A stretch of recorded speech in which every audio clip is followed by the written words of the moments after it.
Comentário com assinatura, Tiago Silva, que nos pediu para começarmos então com a Semana Explosiva. Vamos a isso. Muito boa tarde aos nossos ouvintes. Esta semana foi pródiga em acontecimentos e lamentáveis no futebol português, nomeadamente no que diz respeito à arbitragem, a declarações, a comentários, a comunicados. Como isto tudo começou sexta-feira no jogo entre o Benfica e o Boa Vista. Há um lance que é de indiscutível falta, no qual resultou o segundo golo do Benfica, e o que me parece mais curioso sublinhar desse lance tem a ver com a atuação do vídeo-árbitro, nomeadamente com o VAR Hélder Malheiro. É um lance em que o árbitro, acredito, que de facto tenha dificuldades em fazer uma análise imediata do lance e a extrair a conclusão se houve falta ou se não houve falta. Eu tenho o Jorge Sousa por um árbitro sério, relativamente competente, mas o que eu condeno aqui é mesmo a postura e a atuação do vídeo-árbitro. Porque, eu não sei se as pessoas se aperceberam, mas o Jorge Sousa, após o golo e perante aqueles protestos veementes dos jogadores do Boa Vista, o Jorge Sousa fica em contacto com o vídeo-árbitro. E, portanto, para o Jorge Sousa não ter ido consultar as imagens, é porque as indicações que ele recebeu do vídeo-árbitro era que o golo era de facto legal.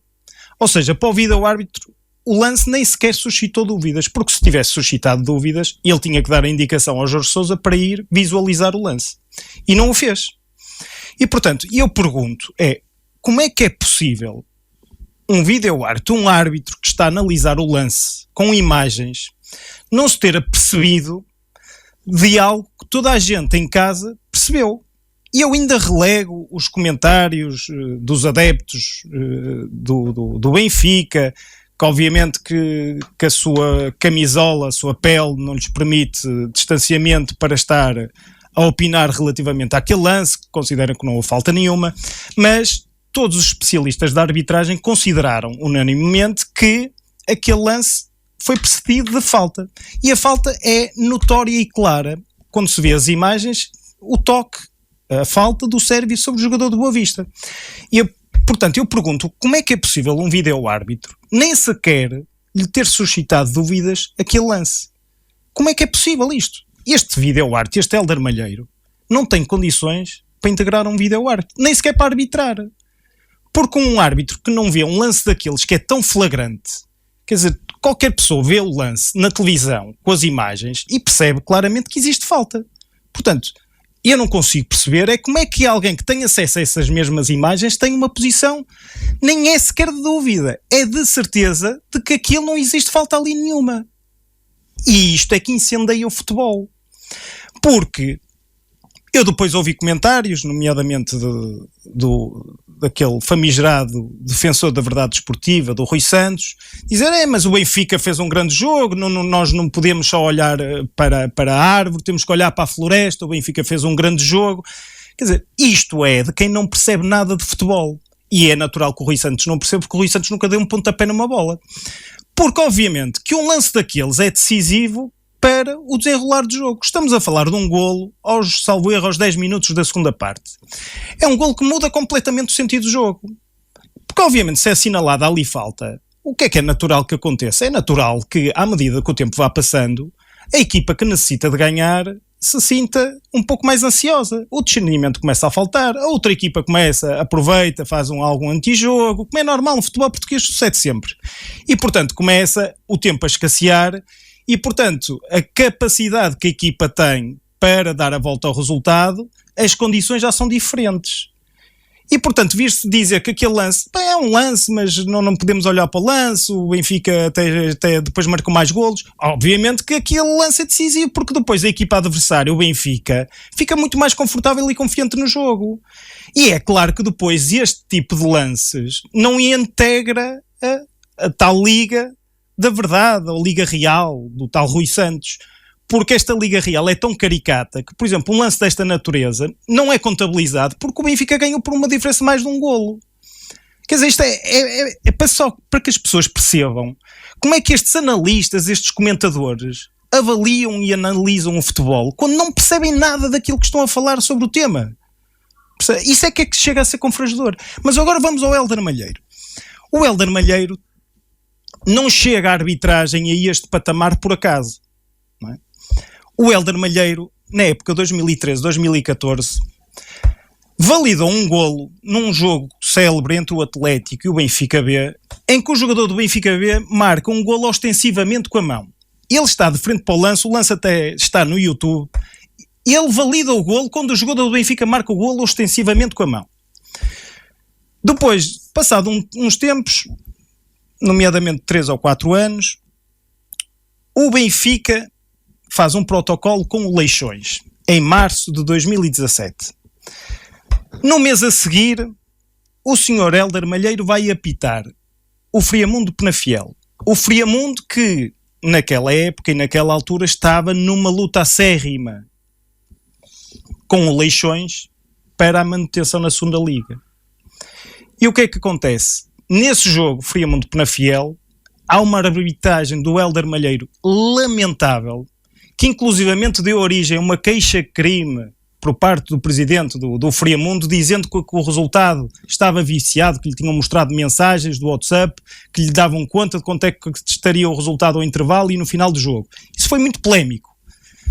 A arbitragem de quem? Hélder Malheiro teve até a sair sob escolta da polícia. Esse árbitro, Hélder Malheiro, quem é que vai apitar na jornada a seguir? O Portimonense Leixões. Ou seja, o Portimonense Leixões, em que o Leixões foi o principal beneficiado do resultado entre o Friamundo e Penafiel, e que no jogo a seguir é apitado pelo Hélder Malheiro. E pergunta, o José, como é que foi essa arbitragem do Hélder Malheiro? Só vou citar as declarações do Vítor Oliveira, que na altura era o treinador do Portimonense. Diz ele, Vítor Oliveira, crítico às arbitragens. Há muitas reuniões, mas ninguém faz nada, queixando-se de um penalti escandaloso a favor do Portimonense que daria o 4-2 e resolveria o jogo. Portanto, este Hélder Malheiro não chega a este patamar por acaso. É assim que as coisas em Portugal e no futebol português se passam. É um árbitro da Associação Futebol Lisboa, protegido pela Associação Futebol Lisboa, que chega a este patamar que eu, de facto, não é pela qualidade dele como árbitro, porque já percebemos que ele como árbitro é uma desgraça. Ele nem com as imagens consegue avaliar corretamente um lance.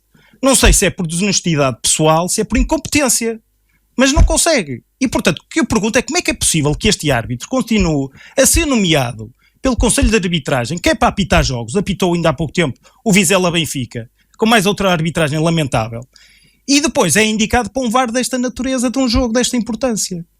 Portanto, é isto que de facto incendeia o futebol português.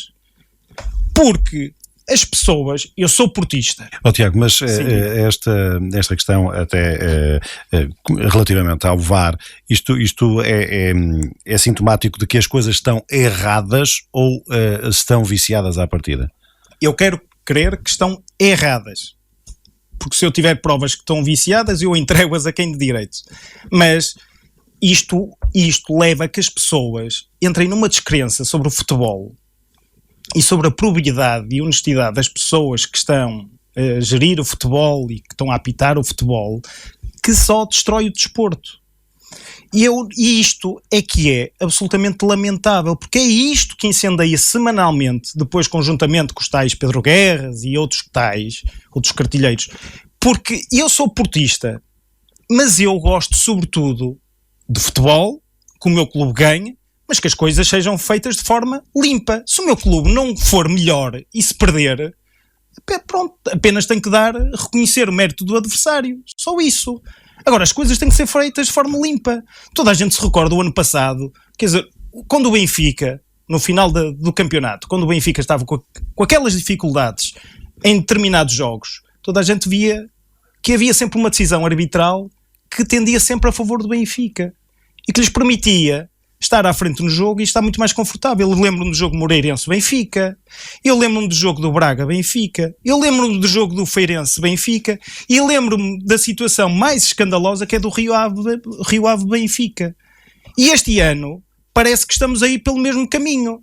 E depois assistimos, claro, o Benfica com uma série de vitórias no campeonato seguidas, que não é normal nem para uma equipa como o Barcelona, ou como o Manchester City, ou para um Liverpool, quanto mais para um Benfica, que, quer dizer, pouco tem jogado. Tem feito este último jogo para a Liga dos Campeões, em que teve uma segunda parte de facto melhor, mas de facto o Benfica, eu julgo que isto é pacífico, que o Benfica também não tem jogado muito futebol.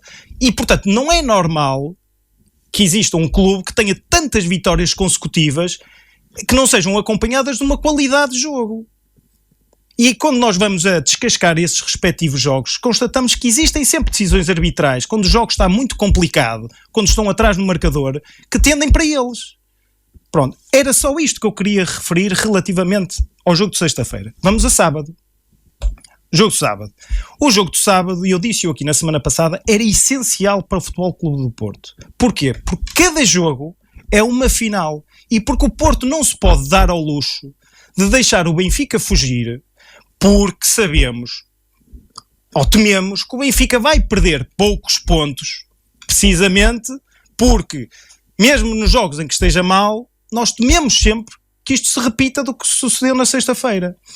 E, portanto, o jogo de sábado, o Porto entrou relativamente bem no jogo, teve um período de jogo dinâmico, e depois surge o golo do Belenenses contra a corrente. O Belenenses vai lá à frente uma vez e faz um golaço, como eu costumo apelidar. E aqui, do meu ponto de vista, vem um erro estratégico que o meu clube cometeu, que foi ter-se agarrado àquele lance para protestar contra a arbitragem de sábado. E porquê é que eu considero um erro estratégico? Por duas ordens de razões. Em primeiro lugar, porque o lance é de facto legal. Eu, na altura, até o intervalo, vi o tweet do Francisco J. Marques, onde ele dizia que este ano qualquer bola na mão, voluntária ou involuntária, tinha que anular um lance daqueles. Mas de facto as regras não dizem isso. As regras o que dizem é um lance daqueles em que a mão é involuntária, e eu penso que isto qualquer pessoa minimamente séria reconhece que a mão foi involuntária. Não é? Portanto, esse lance de mão involuntária, ou seja, de bola na mão e não mão na bola, só origina a anulação do golo se, na sequência dessa bola na mão, o avançado ou o jogador marcar golo ou criar uma oportunidade de golo. E este criar a oportunidade de golo é criar logo na sequência de lance. Bem, não foi isso claramente que se passou. A bola foi para a frente, da frente veio para trás, o Porto chegou a ter os 11 jogadores atrás da linha da bola, a bola depois é bombeada para a frente, há um cruzamento, há um alívio. Portanto, do meu ponto de vista, não suscitam dúvidas de que aquele lance é legal. E, do meu ponto de vista, foi um erro o meu clube ter pegado nisso para reclamar contra a arbitragem. Porquê? Porque não só o lance era legal e, portanto, não nos assistia razão, mas, por outro lado, porque tirou o foco da discussão da verdadeira vergonha que foi o jogo de sexta-feira. E, portanto, eu julgo que às vezes é importante pensarmos estrategicamente para onde nós havemos de apontar, digamos assim, as nossas munições, os nossos tiros. E, portanto, eu julgo que aí estivemos mal. E estivemos mal, a segunda razão, estivemos mal, era essa questão de distrair e tirar o foco da situação do Benfica, e depois, relativamente ao jogo, também considero que não tivemos bem. De facto, o Porto podia ter ganho ainda assim o jogo, teve duas oportunidades de golo que podia ter concretizado, uma que foi ao poste e a outra do Zé Luís em que o guarda-redes defendeu, mas o Porto não esteve bem no jogo. O Porto, eu estive a analisar o jogo novamente, o Porto após o golo do empate, o Porto faz o primeiro remate à baliza, e eu quando digo à baliza não estou a dizer efeitos estatísticos entre os postos, eu estou a dizer o primeiro remate mesmo, que se destina a ir à baliza, independentemente de ir ou não. Mas o primeiro remate que faz após o golo surge aos 66 minutos de jogo. Ou seja, entre o empate e o primeiro remate, estamos aqui a falar praticamente de 35 minutos sem o Porto fazer um remate. E, portanto, a forma como o Porto entrou na segunda parte completamente surpreendido pelo Belenenses, que subiu as linhas, que começou a pressionar mais alto, em que teve 15 minutos em que o Belenenses praticamente dominou o jogo todo. Quer dizer, o Porto não pode entrar para uma segunda parte de um jogo que tem que ganhar necessariamente, até para continuar colado ao Benfica e fazer incidir o foco, mais uma vez repito, sobre aquilo que se passou na sexta-feira. O Porto não pode entrar naquela segunda parte daquela forma. O Porto tem que ir para cima do adversário, tem que ir em busca do gol logo automaticamente. Não pode fazer uma substituição, vendo-se que, de facto, o Belenenses estava a controlar o jogo desde os 45 minutos, fazer a primeira substituição, salvo erro foi, eu até cheguei a apontar-se, mas foi salvo erro aos 63 minutos. Isto não pode ser. De facto, nós também temos que olhar para dentro para saber o que é que está mal e o que é preciso retificar. E do meu ponto de vista, o que é que de facto está menos bem, o que é que está a precisar de ser melhorado. Eu julgo que de facto a equipa do Porto tem pouca imprevisibilidade no seu jogo, tem pouca criatividade. E eu constato que o Porto tem dificuldades em criar situações de golo. E quando as cria, tem depois as dificuldades em concretizá-las. Ou seja, padece de dois problemas. É, em criar oportunidades de golo, sobretudo contra estas equipas que jogam em casa e que de facto que são mais aguerridas, que se fecham mais, e depois tem dificuldades nas poucas oportunidades que cria concretizá-las. E eu julgo que para isto há diversas circunstâncias que concorrem.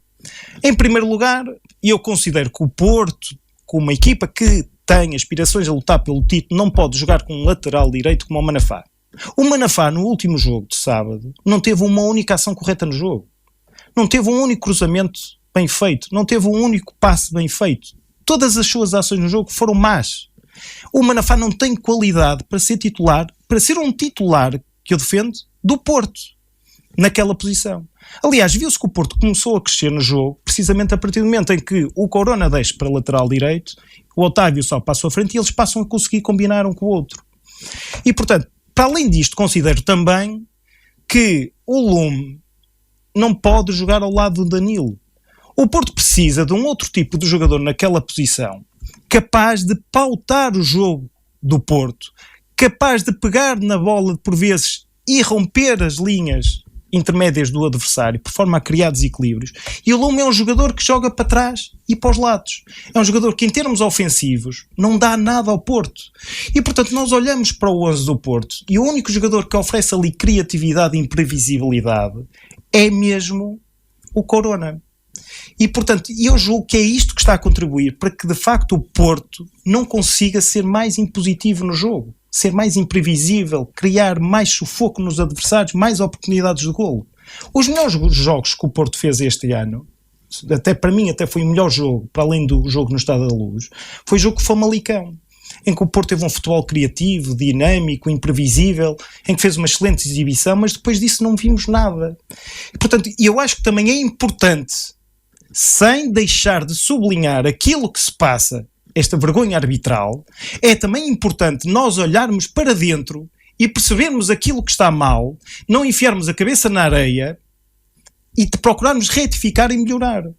Aquela festa dos sul-americanos foi, digamos, um travão à senda de boas exibições que o Porto vinha a fazer, ou nem por isso? Não é que o Porto já viesse a jogar um grande futebol antes da festa. Eu julgo que a festa contribuiu para que determinados jogadores saíssem do 11 titular do Porto. Isso depois tem a ver com uma gestão que o Sérgio Conceição faz do balneário. Eu não sei se é certa, se é errada, é a dele. Talvez, penso eu gerisse de outra forma. Porque o Sérgio Conceição, a leitura que eu faço é, eles cometeram um erro, que é possível de sanção disciplinar interna, afasto-os da equipa, coloco outros. Até aqui, perfeito, inatacável. Só que depois ele considera que os jogadores para voltarem à equipa, aqueles que lá estão, têm que oferecer menos garantias do que os que saíram. E aí é que eu discordo, porque eu considero referi há pouco. Só vão jogando até cair. Quando caírem para o lado, substituem. Nem é tanto o cair para o lado, é de facto quando for visível, ostensivo. Uma má exibição. Exatamente. E portanto, eu considero, aí é que eu discordo, porque eu acho que o Uribe dá mais à equipa do que dá ao Lume, naquela posição, e porque considero que o Luís Dias é um jogador que tem que jogar, porque é um jogador que oferece à equipa aquilo que poucos têm. E portanto, essa gestão que o Sérgio Conceição faz, que também já fez o ano passado com o Militão, em que afastou o Militão no jogo contra o Tondela, e bem, mas que no jogo a seguir contra o Benfica voltou a manter o Militão fora da equipa, e o Porto até acaba por perder o jogo com 2 golos daquele lado, ou melhor, com o primeiro golo daquele lado, o segundo já não é, que vem o Rafa da direita do Porto, mas eu julgo que aí é que eu discordo, porque se o jogador é melhor tem que jogar, porque se não está-se a castigar o jogador, está-se a castigar a equipa. Mas eu respeito esta gestão que ele faz, ele acha que é melhor, ele é coerente nesse campo, e eu é que discordo dela. E portanto, convém que também estejamos alertas de que não estamos a fazer tudo bem. Não estamos a fazer tudo bem. Importa melhorar. O plantel do Porto foi constituído à imagem do seu treinador. Teve os jogadores que queria. Portanto, é também a altura do próprio treinador fazer uma retrospectiva daquilo que está mal e procurar mudar, porque alguma coisa de facto não está bem. É como eu lhe disse, o Porto num jogo desta importância não pode estar 35 minutos sem fazer um remate. Isto não pode acontecer. Nós temos que entrar em campo e cair em cima do adversário desde o primeiro minuto. É assim, é o Porto que eu estou habituado. E o Porto que eu estou habituado, o Porto que eu defendo, não se refugiam num lance daqueles a meio campo, de uma bola involuntária na mão, em que o golo surge passado 35 ou 40 segundos, não se refugiam num lance desses. Isso estrategicamente é errado. E portanto, eu acho que também é bom que todos nós possamos refletir, possamos olhar para dentro e melhorar. O que não significa que aquilo que se passa em Portugal, no futebol português, na arbitragem portuguesa, não seja grave.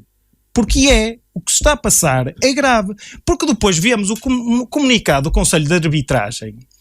O comunicado do Conselho de Arbitragem é de alguém que não tem a mínima noção. Quer dizer, então os ânimos já estão todos exacerbados. Persiste na sociedade que está mais atenta e que gosta do fenómeno a ideia e a convicção profunda de que há uma proteção ao clube rival do Futebol Clube do Porto. Quer dizer, e o Conselho de Arbitragem, no dia a seguir a esta situação ter rebentado, emite um comunicado público a dar conta que de facto o golo é legal. Não está em causa o teor do comunicado, que eu até concordo com ele, atenção. Não está em causa isso. O que está em causa é que preferir um comunicado daqueles é de quem não tem noção nenhuma, porque o que permite é toda a gente que tem dúvidas, ainda que tem dúvidas, a ficar com as certezas que de facto que o Conselho de Arbitragem está ali única e exclusivamente para martelar o Porto e para defender o rival. E isto, mais uma vez, só contribui para incendiar o futebol. Por que razão eles não remeteram o comunicado para o Futebol Clube do Porto? O Francisco J. Marques pediu explicações, não é? Podiam ter preferido o comunicado que remetia para o Futebol Clube do Porto, a esclarecer. Até porque o Porto teve uma ação de formação em julho com o árbitro Artur Soares Dias para explicar precisamente estas regras. E, portanto, o Conselho de Arbitragem podia ter remetido o comunicado para o Porto. A nota, dizer, olha, vocês não têm razão, por isto, por aquilo. Pronto. E as pessoas ficavam esclarecidas. Agora, ter feito isto no dia a seguir, quer dizer, dá uma nota e, sobretudo, porque também há um historial. É porque a única vez que o VAR este ano assumiu um erro foi mais uma vez num jogo do Futebol Clube do Porto e num lance que favoreceu o Futebol Clube do Porto. Percebe? Portanto, todo este contexto, quer dizer, faz acicatar os ânimos, faz revoltar os adeptos, porque consideram, e bem, que existe uma proteção ao Benfica. Por que razão, por exemplo, este Hélder Malheiro, por que razão é que este Hélder Malheiro não veio justificar a apreciação do seu lance? E eu acho que ele não veio, talvez, porque aquilo não tem justificação possível. Eu não podia chegar e dizer assim, olha, eu analisei aquilo porque eu estava mesmo a torcer que o Benfica marcasse golo e quando vi aquilo até dei um salto da cadeira e nem vi as imagens. E ele não podia dizer isso, não é? Mas por que razão é que ninguém veio justificar este lance? Ou outros, nem precisava de ser este, outros, porque senão só se verifica que os únicos lances que são comentados, que são escrutinados, justificados, são aqueles lances que afetam o Porto. E é isto, mais uma vez repito, que descredibiliza o futebol. É isto, são depois as análises que diretores de jornais fazem, que são pouco sérias, pouco rigorosas. Eu ontem vi um diretor de um site online de desporto, de comunicação, que é do Mais Futebol, a dizer que o treinador do Belenenses devia ter apresentado queixa, e ele, quer dizer, ele não sabe o que é que se passou, mas ele acha que o treinador do Belenenses devia ter apresentado queixa. E que o Sérgio Conceição ontem, na conferência de imprensa onde analisava o jogo de hoje, devia ter falado e esclarecido aquilo, que não se devia ter refugiado atrás do diretor de comunicação. São estes diretores que são parciais, porque são os mesmos que depois escrevem livros a dizer ninguém para o Benfica, cujo título é ninguém para o Benfica. São estes diretores, estes incendiários, que juntamente com este lodo em que se transformou a arbitragem, as instituições de futebol em Portugal, e os diretores também, alguns de comunicação, é verdade, não é? Que tornam isto irrespirável. Percebe? Porque o Benfica faz um comunicado, o diretor de comunicação do Benfica faz um comunicado a atacar o Futebol Clube do Porto. Quer dizer, quando o Benfica está envolvido em processos de investigação e de inquérito relacionados com futebol e que constituem uma autêntica vergonha, uma viciação do que é a verdade desportiva. E ainda tem o topete de emitir comunicados a arrogar-se de paladinos da verdade e da probidade.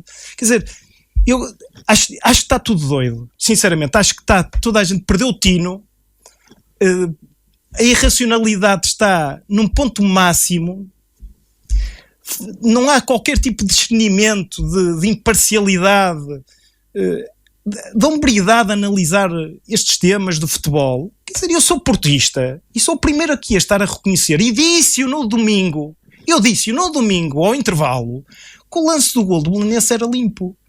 Custa alguma coisa olhar para um lance, tentar tirar a camisola e dizer assim, bem, vamos analisar isto com olhos de ver, porque acima de tudo está a nossa honestidade e probabilidade intelectual, e quando nós não temos isso, não temos nada.